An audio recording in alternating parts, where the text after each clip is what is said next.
Il y a 2 ans, nous étions à Paris dans le cadre de la COP 21 où nous avons pu vous exposer un certain nombre de programmes du ministère de l'Éducation nationale de lutte contre le réchauffement climatique et de déforestation. Au Maroc, ce mois-ci, les grands de ce monde se sont une fois de plus penchés sur la problématique du réchauffement climatique dans le cadre de la COP 22. L'environnement, une préoccupation de proximité, dont le lycée Sainte-Marie d'Abidjan s'est emparé. Nous nous trouvons actuellement dans une forêt créée de toutes pièces, avec derrière moi une classe sur le développement durable au beau milieu de la forêt au sein même du lycée. La préservation de l'environnement et le développement durable prennent des formes concrètes à partir du recyclage de déchets ou de restes d'aliments récupérés à la cantine. L'éducation à la citoyenneté mondiale prend en compte la biodiversité, l'économie verte et le développement durable qui consiste à utiliser les ressources naturelles sans compromettre le bien-être des générations futures. Le lycée Sainte-Marie, lycée d'excellence de jeunes filles d'Abidjan, en a fait son cheval de bataille en inscrivant dans son cursus scolaire des cours d'environnement depuis plusieurs années. Ces cours sont animés par le professeur Thio Clément, initiateur du projet. Ce matin, ce sont les élèves de 5e qui sont à la tâche. Ces cours se déroulent dans une classe verte éco-citoyenne installée en pleine forêt dans l'enceinte même du lycée Sainte-Marie. Quand on est au jardin potager, on a planté des laitues.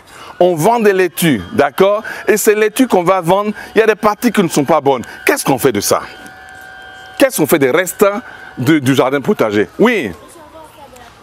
On peut en faire du compost. Vous voyez, on en fait du compost aussi. Mais il y a des animaux là-bas aussi spéciaux qui mangent les restes végétaux qui tombent ici. C'est lesquels? Il y a des animaux là-bas. Ils aiment, oui, les oies. Vous voyez donc, les oies, quand on va avoir ici des restes au niveau du jardin potager, on va les apporter aux oies. Ça fait tout leur bonheur à ces oies. Vous voyez donc, on part du potager, du poulailler, on arrive au potager et on repart encore au poulailler. Vous voyez donc, ça c'est le vrai développement durable. C'est dans ce cadre naturel que les élèves expérimentent les techniques culturales sous le regard vigilant du professeur Thio. Cette expérience d'éducation est dénommée coopérative scolaire d'éducation et d'initiation aux techniques agricoles. Et les cours se tiennent dans une forêt créée de toutes pièces par les anciens élèves du lycée. L'objectif de ces cours théoriques est d'apprendre aux élèves les techniques culturales et d'élevage sans utiliser les produits chimiques tels que les insecticides, herbicides et engrais qui polluent la terre et participent au réchauffement climatique. Nous allons aller maintenant au jardin potager pour l'exercice de repiquage des plants d'épinards. Après les cours théoriques dans la classe verte, les élèves, divisés en 2 équipes A et B, se rendent au jardin potager pour le repiquage, le binage et l'arrosage. Monsieur Thio explique les techniques apprises en classe. Avec le travail d'activité avicole et également potagère, là, en ce moment, les filles sont en train de repiquer des plants d'épinards. Ces plants d'épinards qui sont passés par la pépinière et aujourd'hui, elles font le repiquage de ces plants sur une planche qui a été au préalable enrichie par du compost fabriqué ici et également par du fumier, le fumier provenant donc du poulailler. Alors, les élèves donc, dans une technique bien appropriée, elles vont apprendre à mettre en terre une plante. À partir de la connaissance de la plante, savoir qu'il faut que la plante ne soit pas trop enfoncée, que le collet soit à l'extérieur de la plante, que la plante puisse avoir un développement. Ensuite, elles vont arroser, bien sûr, avec de l'eau propre, puisque l'épinard et la laitue se consomment directement. Ensuite, elles vont apprendre à nettoyer la plante. Nous essayons donc avec les enfants de leur montrer comment on peut produire sainement. Après les explications du professeur, les élèves passent à la phase d'application. Mademoiselle Kouadio Kosia Aminata, 12 ans, nous en dit plus. Nous avons une planche sur laquelle nous avons du fumier et du compost. Sur cette planche, nous allons repiquer des plants d'épinards. Pour le repiquage, d'abord nous faisons des trous. Mais les trous ne doivent pas être trop profonds pour éviter que la plante soit toute enterrée.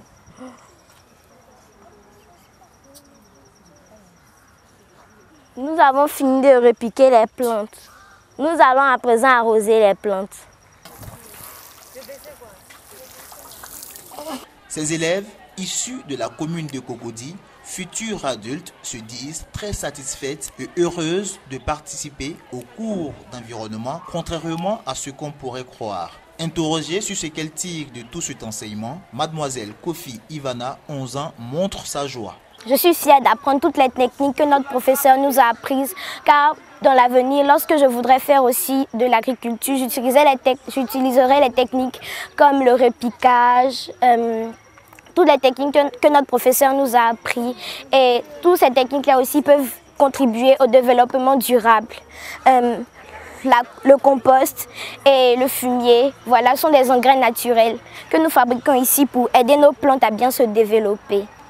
Ces jeunes filles, futures éducatrices, expérimentent et découvrent les bénéfices du tri sélectif et les liens positifs entre le recyclage des déchets produits dans leur lycée et la pratique du potager et de l'élevage de poulets de chair à partir du fumier, du compost et des aliments des poulets de bonne qualité. Les deux équipes se rendent ensuite à la parcelle des plantes à pépinière où mademoiselle Oku Mideli Grasse, chargée de la cueillette des concombres, explique comment se fait la vente de leur récolte. Quand nous finissons de récolter nos plantes, nous promenons dans le lycée à la recherche de professeurs qui sont intéressés par nos légumes. Quand nous trouvons le professeur idéal, nous lui faisons l'offre pour qu'il puisse acheter. Si les légumes que nous vendons intéressent le professeur les achète. Ensuite, nous venons présenter l'argent au professeur. Nos plantes sont bio parce que nous les cultivons à base de fumier, d'engrais naturels ou de compost. Voilà pourquoi nous conseillons à tous nos professeurs et à tous les clients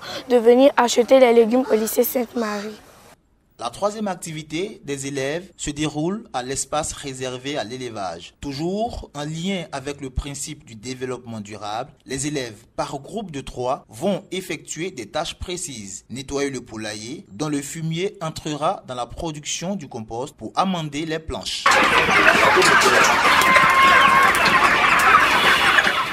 Comme en 2001, le lycée Sainte-Marie a été invité cette année encore pour apporter sa contribution à la grande mobilisation mondiale contre le réchauffement climatique, la COP22. Madame Alou, proviseure qui conduisait la délégation du lycée, revient ici sur les raisons de leur présence à la COP22 à Marrakech. Nous étions à Marrakech à la COP22 pour le compte du lycée Sainte-Marie.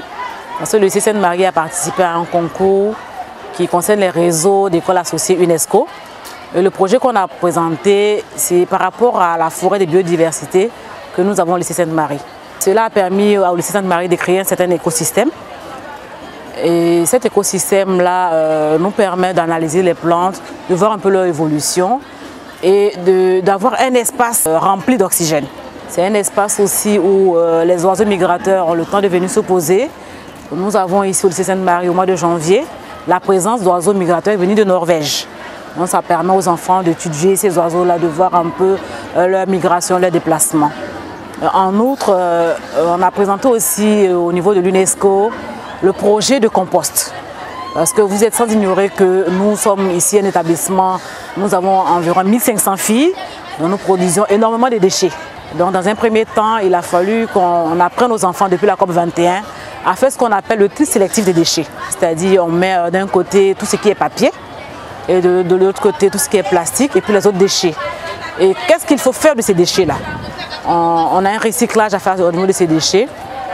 Donc tous les déchets alimentaires sont transformés en compost et ce compost-là est réutilisé dans le jardinage. Ainsi, le lycée Sainte-Marie s'est vu récompensé car il fait partie des 3 établissements sélectionnés sur les 10 000 du réseau des écoles associées à l'UNESCO pour son engagement en faveur de l'éducation pour la sauvegarde de l'environnement et lance un appel à toutes les autres écoles.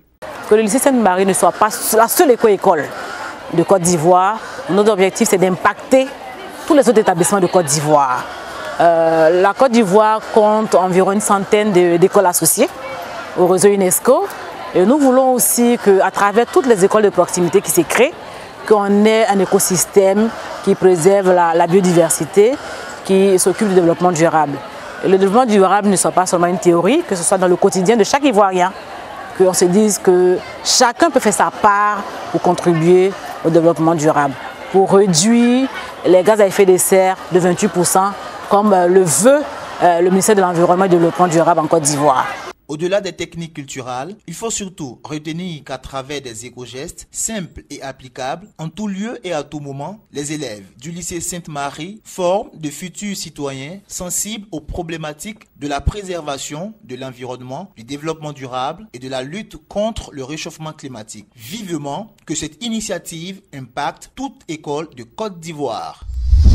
Ce terrain avait été utilisé comme chantier de construction d'une partie de Sainte-Marie. Donc le terrain était absolument vierge quand nous sommes arrivés ici. Et nous sommes en plein Abidjan.